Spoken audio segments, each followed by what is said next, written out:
Hello everyone. Today we are going to study about capacitors.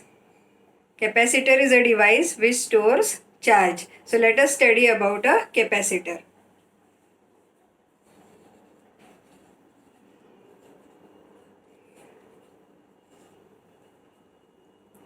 Now as you know, if we go on adding a charge to a conductor,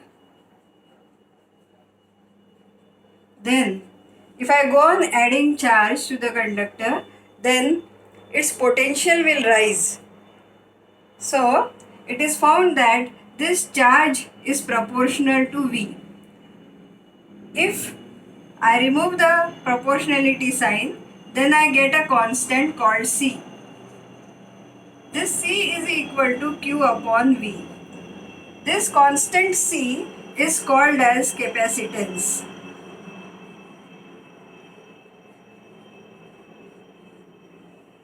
Now what is capacitance? Capacitance is the ability of a conductor to store charge. So if I go on adding more charge, you find that the potential will go on rising.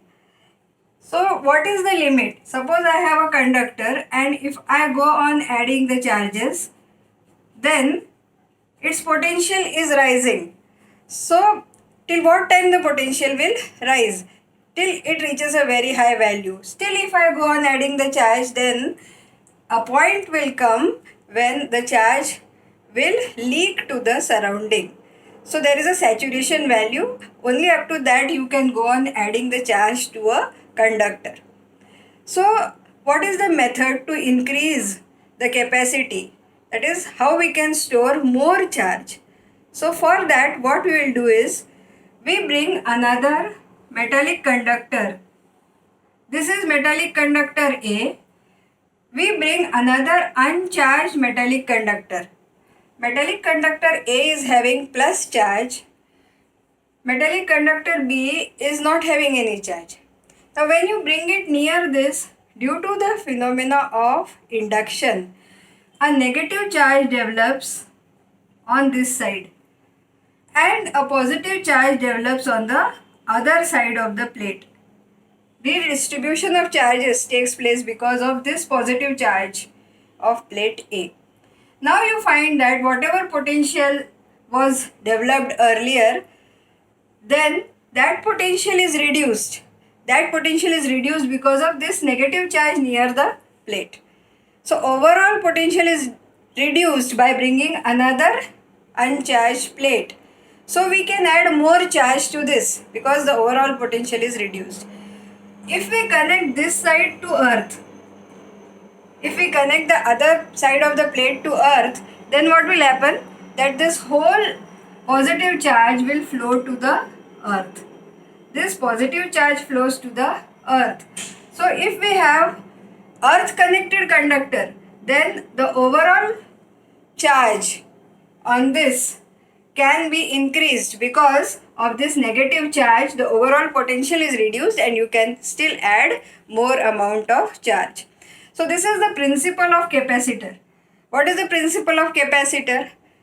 It is an assembly to store charge. And how it stores charge is, a capacitor is a device which is having two oppositely charged plates. One is having the positive charge and the other is having the negative charge.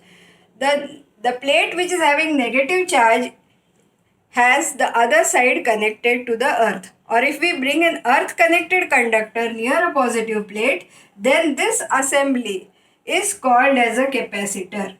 So capacitor is an assembly to store large amount of charge in a small space.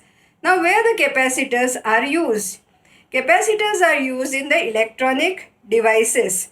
You must have seen the TV circuits, or in the laboratory when you will come, I will be able to show you the various shapes of capacitors, like the spherical capacitors which look like this, or the cylindrical capacitors which have two terminals and the shape of a cylinder and various colors like orange or green or blue.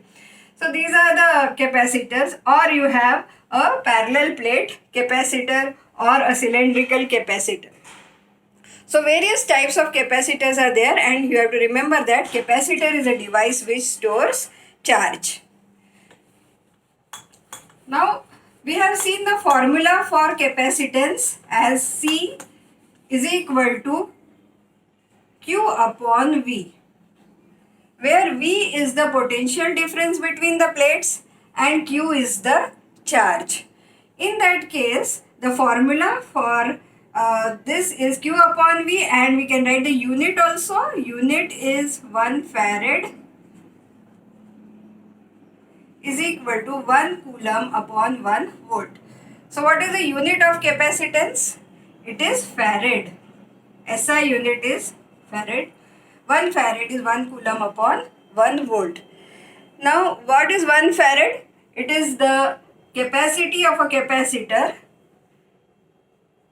in which when 1 coulomb is charge is added, raises its potential by 1 volt. After adding 1 coulomb charge, the potential is raised by 1 volt. In that case, the unit is said to be 1 farad. The other units are microfarad and picofarad. Micro is 10 raised to minus 6 farad and picofarad 10 raised to minus 12 farad. So in this way, we get the capacitors of different values. Then what is the symbol of capacitor?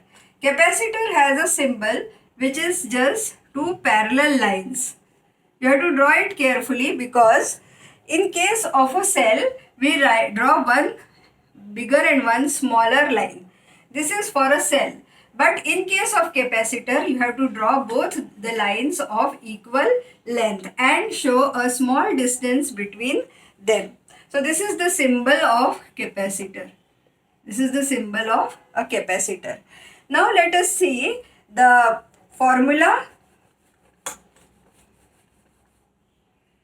for the grouping of capacitors. Many times what we do is we connect the combinations. We connect capacitors in two types of combinations to get a desired value of capacitor. To get a desired value of capacitance, we connect them in either series or parallel. So let us see the first series combination.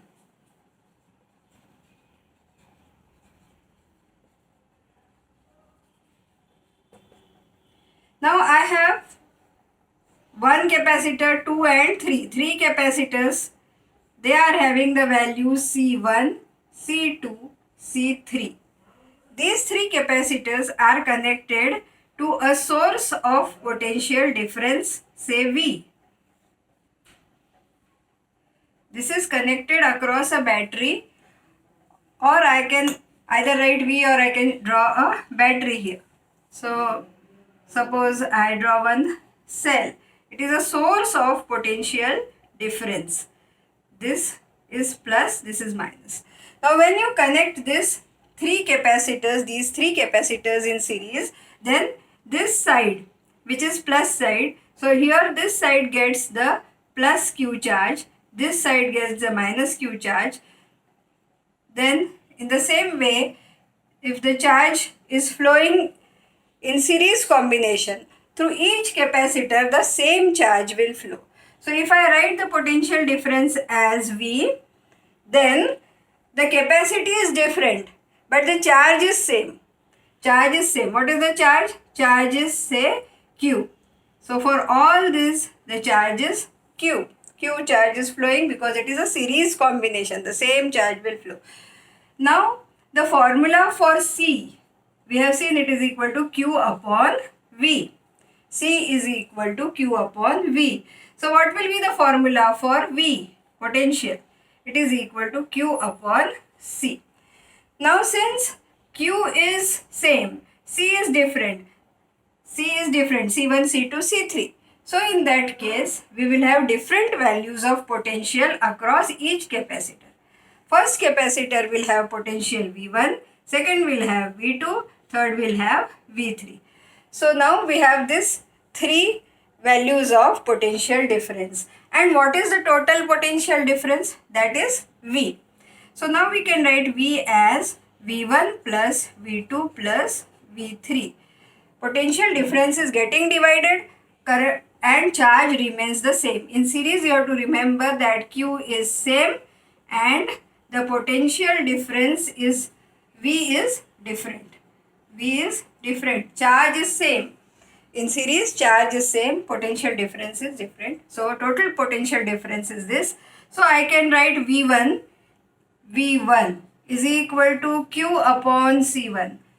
Why I am writing Q, that you have understood, because for all this the charge is Q only.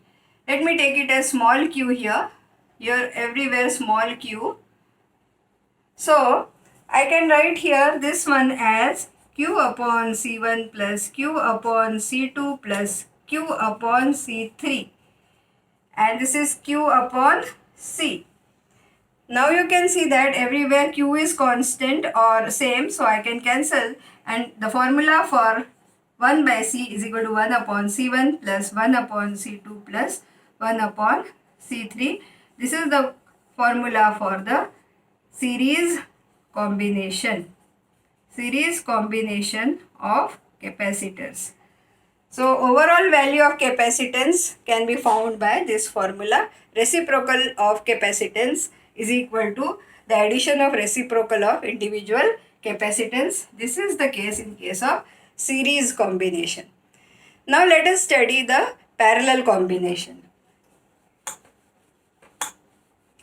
In parallel combination, we have again 3 capacitors connected in parallel, and after that they are connected to the source, that is the battery. Let me draw it, the diagram in parallel combination. In parallel combination, I am drawing one capacitor, then another capacitor and one more capacitor. So there are 3 capacitors connected in parallel. Let this be C1, C2 and C3. Now all these are connected to a source of battery like this. Let that be V. Let there be a source of potential difference V. In that case, now you can see that in parallel combination always this is the potential difference. So potential difference across each will be same. All will have the same potential difference. So V is same, but in this case now each capacitor will have the different value of charge. So here the charge will be Q1, here the charge will be Q2, here the charge will be Q3. This is because the capacity of each capacitor is different. So different amount of charge will be drawn from the battery. So that is why V is same and Q is different. This is the case of parallel combination.